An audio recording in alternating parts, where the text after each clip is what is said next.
Chief justice اطہر من اللہ کا chief justice of Pakistan سمیت سپریم کورٹ کے تمام ججز کو 7 صفحات پر مشتمل خط۔ عدلیہ عوامی اعتماد کھو چکی ہے، سپریم کورٹ اکثر طاقتور کے ساتھ کھڑی رہی، عوام کے ساتھ نہیں۔ ذوالفقار علی بھٹو کی عدالتی پھانسی عدلیہ کا ناقابل معافی جرم تھی۔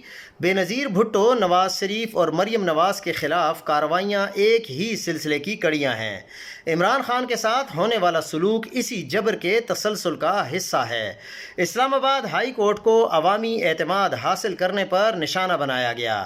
بہادر ججز کے ساتھ اور اعتراف سپریم کورٹ کے ضمیر پر بوجھ ہیں۔ ہم سچ جانتے ہیں مگر صرف چائے خانوں میں سرگوشیوں تک محدود ہیں۔ بیرونی مداخلت اب کوئی راز نہیں، ایک کھلی حقیقت ہے۔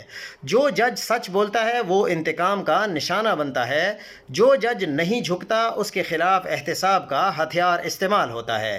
ہمیں یاد رکھنا ہوگا کہ عدلیہ عوام کے لیے ہے، طاقتور کے لیے نہیں۔ عدلیہ کی نجات سچائی اور خود احتسابی میں ہے۔